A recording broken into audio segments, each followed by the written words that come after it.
Hello, everyone. My name is Nada Kaizat, and I will be your host today. And thank you for joining us for another one of our lightning talk with Sam Mousa, who will be talking about how to decide an application architecture. With that said, Sam, the floor is yours. Hi everyone.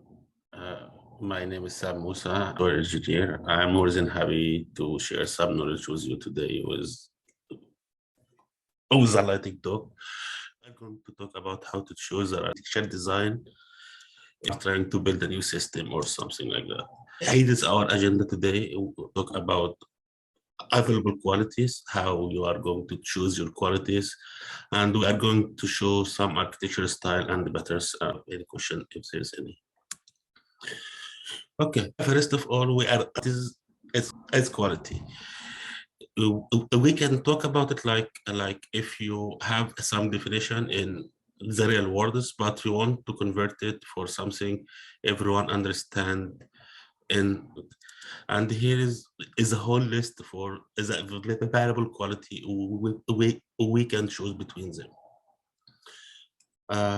But the most important thing to choose your quality is the balance. You can't have like 20 quality or 10 quality or even one.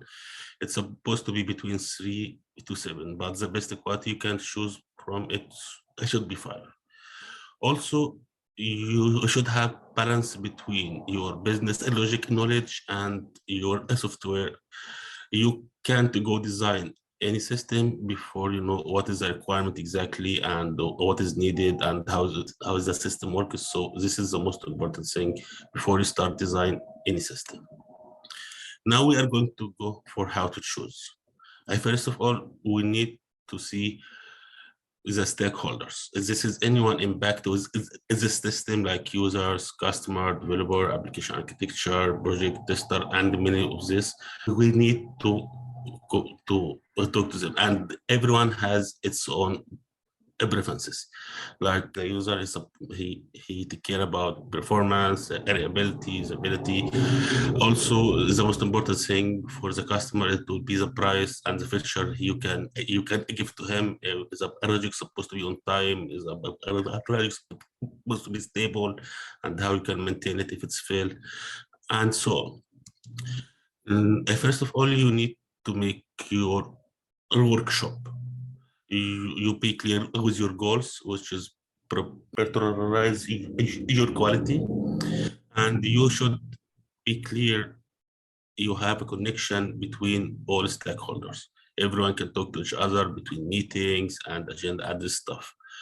And we are going to make a vision for the system clear for everyone, what we need and what the system will do, what is the requirement, what is the most important thing for us. After that, every stakeholder will give his different qualities he see it will be fit for as a system. Then we should vote about what we see a best quality for everyone. Then we are going to have as some results, and we are going to vote again if the results we have it's really fit our system requirements or no. Then we are going to make some scenarios and see what is the top qualities for that. And here is a chart like all everyone choose some. Then we are going to have the best 5 qualities for us at the end, as we see here. Okay, and now we have some characteristic like the thing a time in market we should have is this quality. That's what talk in which then we are going to convert them in some language everyone and software engineer can understand. And here's the most common qualities it can be used. Going to go through one by one, but really is for some system, but some other system no. But for the most of the system, we are going to see it needs some and stability. But here is the most common qualities we can choose from. And now we are going to go for some architecture of the system. As we see now, it is design pattern has good performance and good security, but scalability is bad, availability is bad, and the talk between people is bad. Agile, every system we have, it will have some advantage and some disadvantage, as we see. That's why we have many different systems, as we see here. So I don't think better than other, but everyone is covering a scenario or system you want. That's why we said before we need to pick up our qualities first. Then we're going to see which system it will can be fit these qualities. We can say microservice is good for all projects, or we can say stream-based is good for all projects, but every system will fit whatever our requirement. And here's some other design. You can go offline also. Here's an example for a system must be during some action. So it's supposed to be available 24 hours, 7 days. The table is supposed to be shown into seconds. And we should focus on the performance. It's supposed to scale 5 minutes, then the scalability and so on.